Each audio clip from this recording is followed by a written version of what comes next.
দীর্ঘ ৫ বছর আমাদের সম্পর্ক করার পরে যখন বাড়িতে বললাম, কেউ রাজি হলো না তাতে কি হয়েছে, দুজন বিয়ে করে ফেললাম।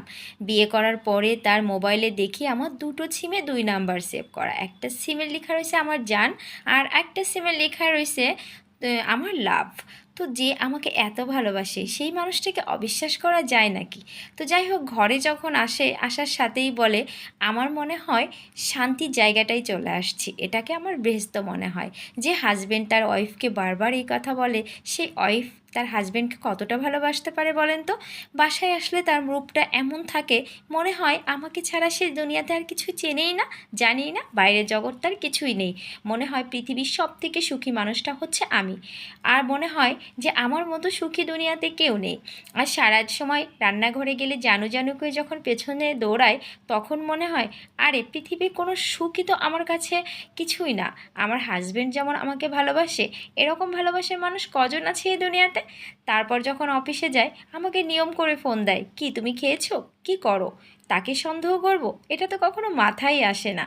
তারপর যখন এত কেয়ার করে আমাকে, খেতে বসলে বড় বড় মাছের পিসটা আমার প্লেটে উঠিয়ে দিয়ে বলে, আরে খাও না, তোমার খেতে হবে, আমি তোমাকে কাটা বেছে দেব।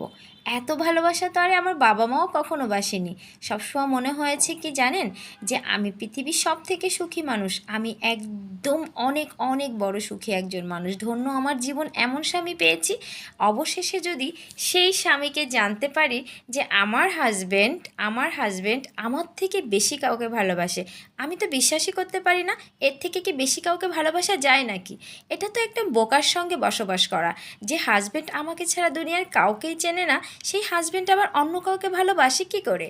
এরকম প্রশ্ন বারবার মাথাতে ঘুরপাক খাইতে লাগে। তো যাই হোক, এভাবেই একটা মেয়ের জীবনে অন্ধকারে থাকে হচ্ছে হাজবেন্ড কিছুদিন পরে জানা গেল সে পরক্রিয়া করে, আমার থেকে বেশি সে অন্য নারীকে আরও ভালোবাসে। আমি তো বিশ্বাসই করতে পারি না, ভালোবাসা কি সত্যিই পরিবর্তনশীল? তখনই বুঝতে পারলাম যে আসলে পুরুষ কখনো এক নারীতে আসক্ত থাকে না, যেখানে যায় তার রূপ বদলায়, তার রং বদলায়। এর জন্য পুরুষকে সবসময় চোখে চোখে রাখতে হয়। এই ঘটনাটা ঘটেছিল আমার এক ঘনিষ্ঠ বান্ধবীর সঙ্গে।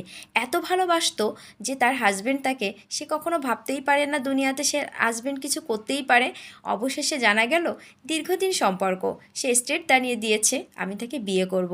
তাহলে এই তো ভালোবাসা কোথায় গেল? এখন মনে হয় অল্প ভালোবাসায় আমরাই ভালো আছি, অতিরিক্ত কোনো কিছুই ভালো না। তবে হ্যাঁ, একটা জিনিস শিখেছি, অতিরিক্ত কেয়ার করা পুরুষগুলোকে একটু চোখে চোখে রাখতে হবে। কারণ কি জানেন, অতিরিক্ত কোনো কিছুই ভালো না, ভালো তো বাসতেই হবে, স্বামী স্ত্রী ভালোবাসা ছাড়া চলে না, তারপরও বিশ্বাস করতে হবে। আমার ভিডিওটা যদি ভালো লেগে থাকে, লাইক কমেন্টস এবং শেয়ার করে আমার পাশে থাকবেন। আজকে এই পর্যন্ত, আল্লাহ হাফেজ।